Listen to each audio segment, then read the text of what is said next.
નમસ્કાર મિત્રો, આજે અમે એક નવા બ્લોગની શરૂઆત કરી રહ્યા છીએ જેનું નામ છે સત્યની શોધ.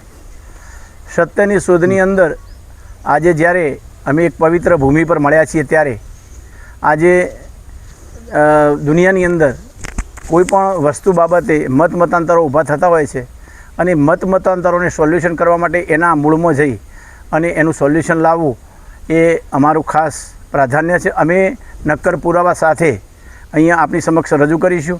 તો આજે આપણે અહીંયા ત્યાં એક ભૂદેવ દ્વારા આ બદનામ છોડ કયો છે અને એના શું ફાયદા અને ગેરફાયદા છે તો આપણે એના વિશે જાણીશું. પધારો ભૂદેવજી, પધારો, આપનું ખૂબ ખૂબ સ્વાગત છે.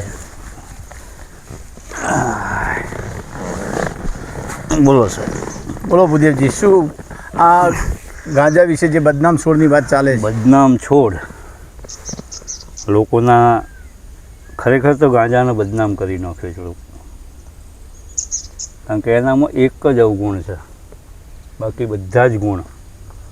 નશો એનો અવગુણ. દાખલા તરીકે આપણે ઘરમાં વીજળીનો અવગુણ કરંટ લાગવું ને મરી જવું, પણ એના ફાયદા આપણે ક્યારેય વીજળીથી દૂર ભાગ્યા નથી. એ જ રીતે ગાંજાનો એક જ અવગુણ એનો નશો. નશા સિવાય બાકી બીજું જુઓ તો બધા જ એનામાં ગુણ છે. હજારો એની અંદર આયુર્વેદિક ગુણો પડેલા છે જે હૃદયના સ્વાસ્થ્ય માટે સારો છે, માનસિક રોગ માટે સારો છે, વાજીકર છે, સાધુ સંતો માટેનો ઉપયોગી વસ્તુ છે. એના બીજનું કદાચ મુખવાસ કરવામાં આવે તો આજથી ત્રીજી પેઢીનું સંતાન જે પેદા થાય એ વજ્ર જેવું પેદા થાય. બરાબર. એનું ત્રીજી પેઢીનું સંતાન વજ્ર જેવું પેદા થાય, માનસિક થાય, 6 ફૂટથી નીચેની હાઈટ ના રહે સંતાનની. એટલે એટલો સરસ મજાનો આ વિષય છે. પણ 1938ની અંદર ઈસ્ટ ઇન્ડિયા કંપની દ્વારા દારૂ અને સિગારેટનું વેચાણ ઇન્ડિયામાં વધારવા માટે આના ઉપર પ્રતિબંધ મૂકવામાં આવ્યો. બરાબર.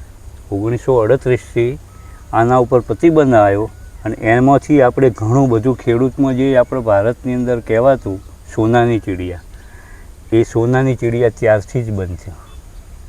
બરાબર. કારણ કે એની અંદર 400 બિઝનેસ છુપાયેલા.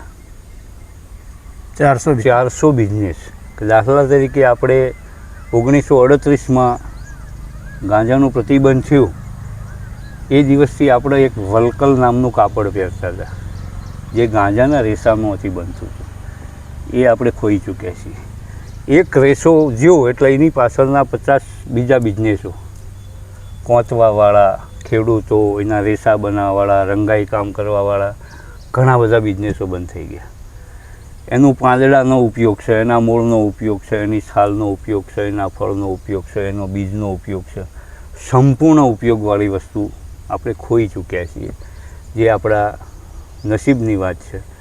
બીજું કે જે ભણેલા ગણેલા ભૂલા પડેલા, આપણે કહીએ ને કે ભણેલા લોકો બહુ ભૂલા પડ્યા છે, આના વિશે સંશોધન નથી કરતા. એક જ અવગુણને એટલા લોકો વાગોળ કરે, પણ એનામાં પડેલા હજારો ગુણ શોધવાની કોઈની તાકાત નથી.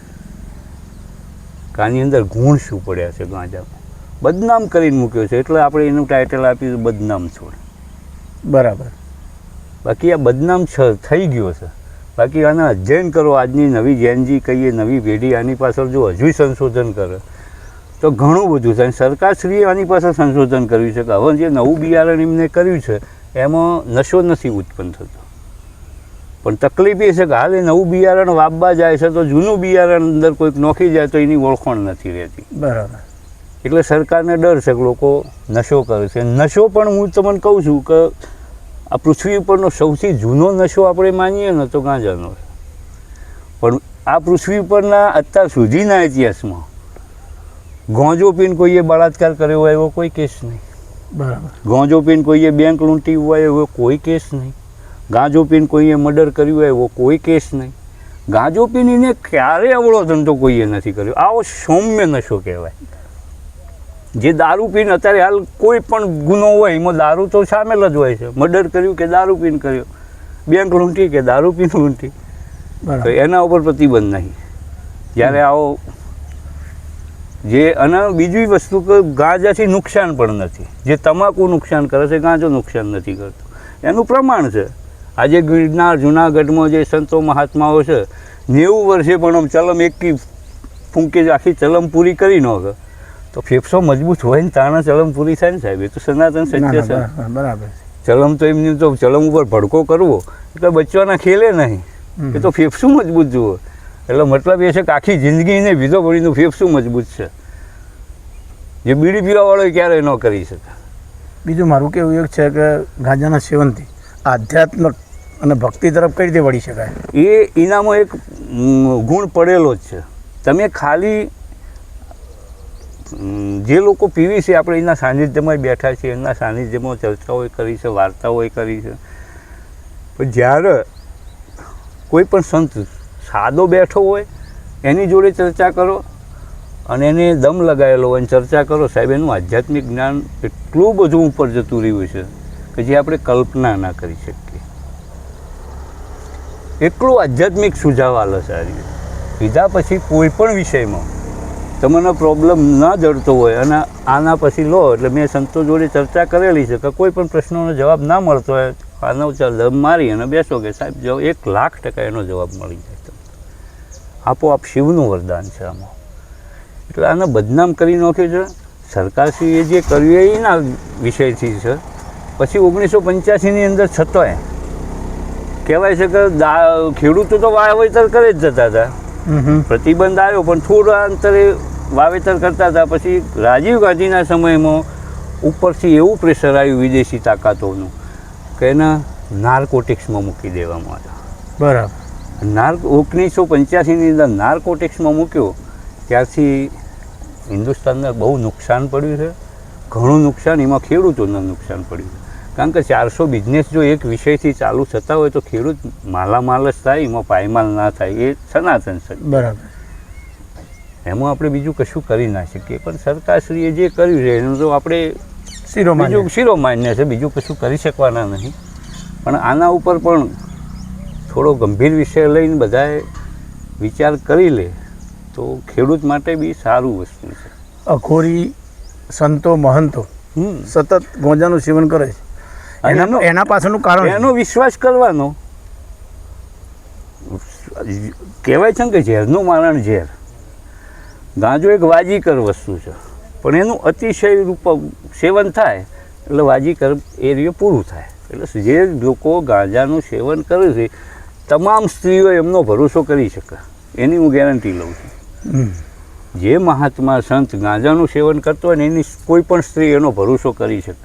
ગાંજાનું સેવન ના કરતો એનો ભરોસો કરવાનો હું હિતાવા નહીં માનતો આજના યુગમાં.